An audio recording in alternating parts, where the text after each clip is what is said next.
నాయక్ అతని భార్య హాస్పిటల్లో ఉన్నారని తెలిసింది రామ్కి. రామ్ కేరళ చేరుకున్నాక హైదరాబాద్ పోలీసులను అలర్ట్ చేశాడు.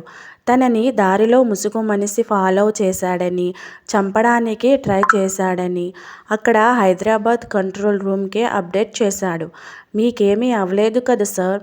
లేదు, కానీ అతని కోసం వెతకండి. సీసీవీ కెమెరా ఆధారంగా ఆ ముసుగు మనిషి స్కెచ్ వేయించండి. ఈలోపు నేను ఇక్కడ పని చూసుకొని వస్తాను. స్కెచ్ని వెంటనే నాకు పంపించండి అన్నాడు రామ్. ఇక్కడ సుబ్బారావు బావమరిది భవానీ చాలా సంవత్సరాలుగా తనలో ఉన్న పగ ఇంకా పెంచుకుంటూనే ఉన్నాడు. తన సొంత మేనకోడలిపైనే మనసు పడ్డాడు. ఆ రకంగా కుటుంబం మీద కక్ష సాధించాలని ఫిక్స్ అయ్యాడు. దానికి మంచి టైం కోసం ఎదురు చూస్తున్నాడు. ముసుగు మనిషి స్కెచ్ వేయడానికి సరైన ఆర్టిస్ట్ దొరకట్లేదు. ముసుగు లోపల ముఖం ఎలా ఉంటుందో ఊహించి వేయగల టాలెంట్ ఉన్న ఆర్టిస్ట్ కోసం పోలీసులు వెతుకుతున్నారు. అలాంటి ఆర్టిస్ట్ ఒక్కడే ఉన్నాడు. అతనే రవివర్మ. అతను చాలా గ్రేట్ ఆర్టిస్ట్ అని అందరూ అంటున్నారు. అయితే అతనినే పిలిపించి వేయించండి అని రామ్ ఆర్డర్. ఈలోపు సిటీ అంతా అలర్ట్ చేయండి. ఎవరు అనుమానంగా కనిపించినా కస్టడీలోకి తీసుకోండి. మనకి ఆ హంతకుడి మోటివ్ తెలియట్లేదు. నేను ఇక్కడ అది తెలుసుకునే పనిలోనే ఉన్నాను అన్నాడు రామ్.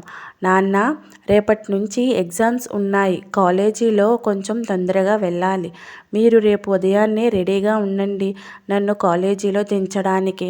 రోజు కన్నా కొంచెం ముందుగా దించాలి. అలాగే అంకిత, ఎగ్జామ్స్కి బాగా చదువుకో. దాని గురించి ఆలోచించకు. నేను నిన్ను డ్రాప్ చేస్తాను. ఓకే నాన్న? మర్నాడు ఉదయం సుబ్బారావు నిద్ర లేవలేదు. ఏమండి లేవండి, అమ్మాయిని కాలేజీలో దింపాలి కదా. అయ్యో, ఈ మనిషికి ఒళ్ళు చాలా మండిపోతుందేమిటి? ఇప్పుడేమిటి చేయడం? ఒరే ఆనంద్, ఒకసారి రారా. అన్నయ్య లేడమ్మా, బయటికి వెళ్ళిపోయాడు. వాడికి ఫోన్ చేసి నిన్ను కాలేజీలో దించమని అడుగు. నాన్నకి జ్వరంగా ఉంది. నేను హాస్పిటల్కి తీసుకొని వెళ్తాను. అమ్మా, అన్నయ్య ఫోన్ తీయట్లేదు. నాకు కాలేజీకి టైం అయిపోతుంది. నేను ఆటోలో వెళ్ళిపోతానులే. జాగ్రత్త తల్లి, నువ్వు కంగారు పడకు, నేను వెళ్తాను. అంకిత సెంటర్కి వెళ్ళి ఆటో ఎక్కింది. కాలేజీ అక్కడి నుంచి 5 కిలోమీటర్లు. రోజు నాన్న కాలేజీకి దింపి మరలా రిటర్న్లో ఇంటికి తీసుకుని వచ్చేవాడు. ఒక పక్క కాలేజీకి టైం అయిపోతుంది. ఈలోపే ఆటో సడన్గా ఆగిపోయింది. ఏమైంది అన్న. ఆటో ఎందుకు ఆగిపోయింది? చూస్తున్నాను, ఒక 5 నిమిషాలు. కాలేజీకి టైం అవ్వడంతో ఎవరైనా లిఫ్ట్ అడిగి వెళ్ళాలని అనుకుంది అంకిత.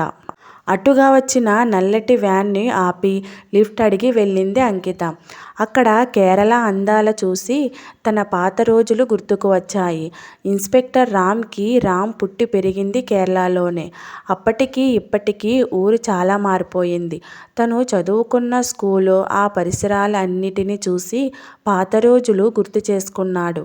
రాణి తన కాలేజీలో బెస్ట్ ఫ్రెండ్. రాణి చాలా మంచి అమ్మాయి. కాలేజీలో టాపర్. మొదటి చూపులోనే రామ్కి స్నేహం చేయాలని అనిపించింది. అలా ఇద్దరి స్నేహం రోజు రోజుకు పెరిగింది. రాణి ఎప్పుడూ రామ్ ఇంటికి వస్తూ పోయేది. ఇంట్లో పేరెంట్స్కి రాణి చాలా దగ్గరయ్యింది. రామ్ పేరెంట్స్ ఎప్పుడూ రాణి లాంటి అమ్మాయి కోడలైతే రామ్ లైఫ్ బాగుంటుందని ఆశపడేవారు. కానీ రామ్ ఇంకా పోలీస్ అవ్వాలని తన కోరిక తీరనిదే. పెళ్లి చేసుకోనని చెప్పేశాడు. దానికి తల్లిదండ్రులు కూడా ఓకే చెప్పారు. ఒకరోజు రాణితో ఇంట్లో అమ్మ అనుకున్న విషయం చెప్పాడు.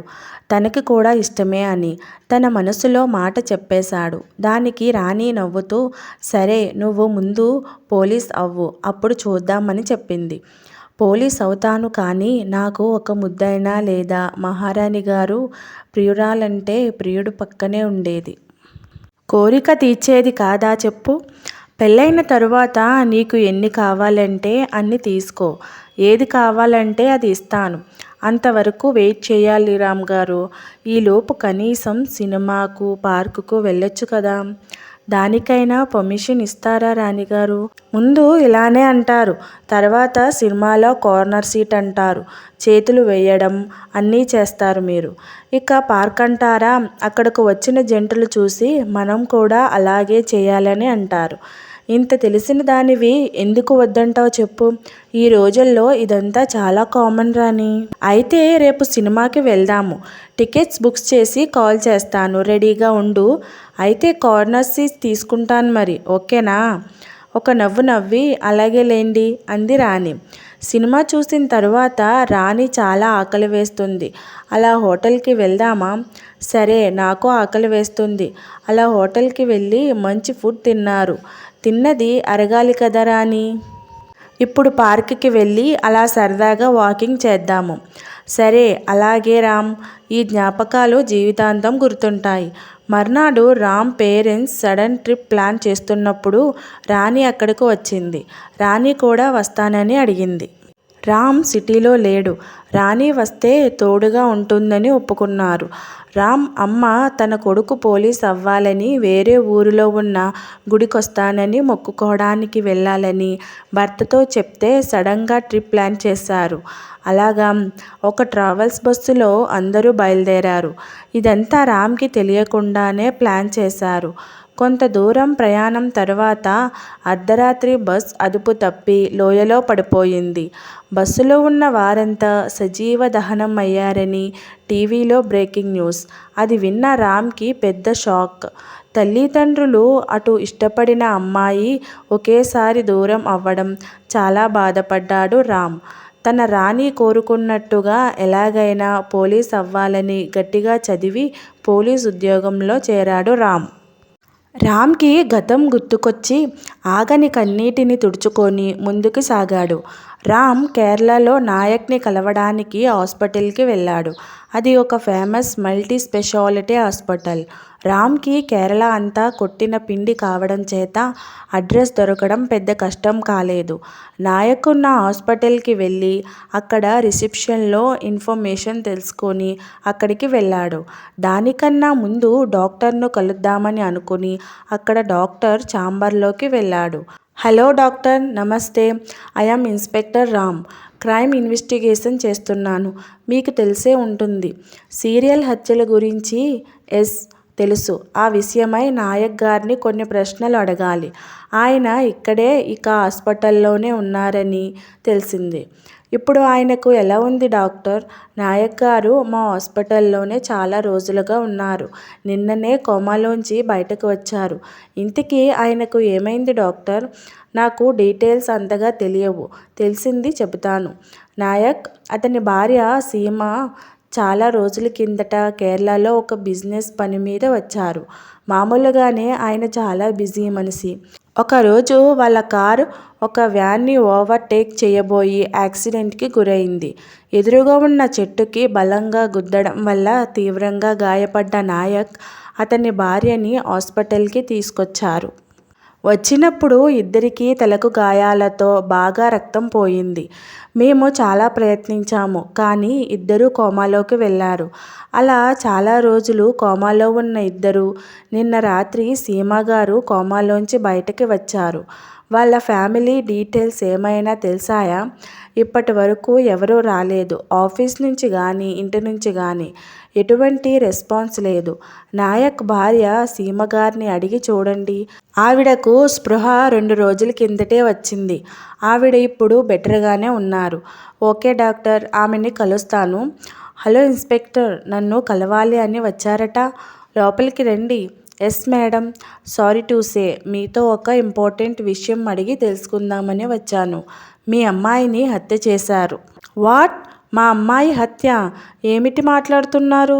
నిన్న నేను కోమాలోంచి వచ్చిన తర్వాత మా అమ్మాయితో మాట్లాడాను. మీకు ఎంతమంది పిల్లలు మేడం? తెలుసుకోవచ్చా? మాకు ఒకే అమ్మాయి. కోల్కతాలో చదువుకుంటుంది. హ్యాపీగానే ఉంది. ఏమైనా ప్రాబ్లమా ఇన్స్పెక్టర్?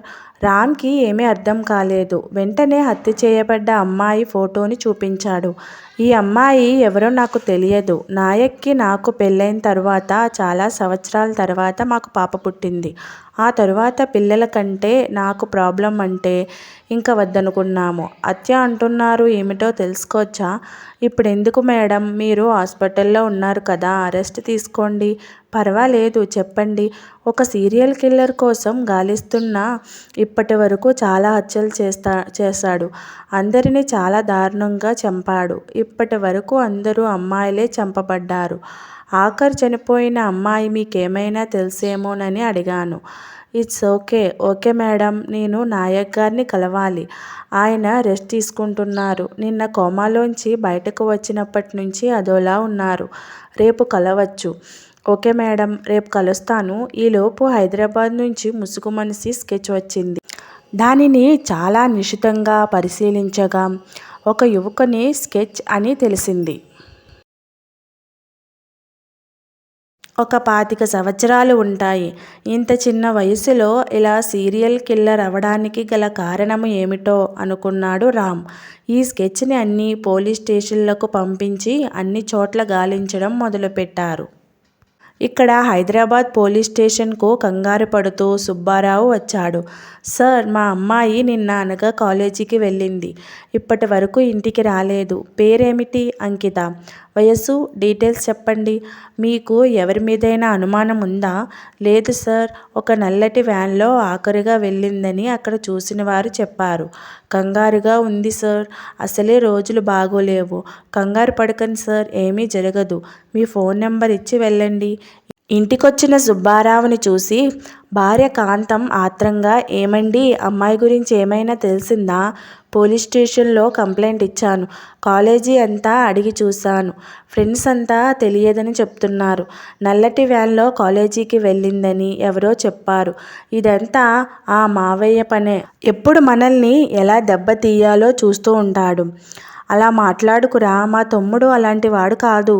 నీ తమ్ముడంటే నీకు ప్రేమే గాని అక్కడ అంత లేదమ్మా. 2 తగిలిస్తే చెబుతాడు అని కోపంతో ఊగిపోయాడు ఆనంద్. అమ్మాయి లేక ఇల్లంతా సందడి లేదండి. ఎక్కడుందో, ఏం చేస్తుందో. ఏం చేయమంటావు కాంతం? ఆ రోజు నేను కాలేజీకి వెళ్ళుంటే ఈ సమస్య వచ్చేది కాదు.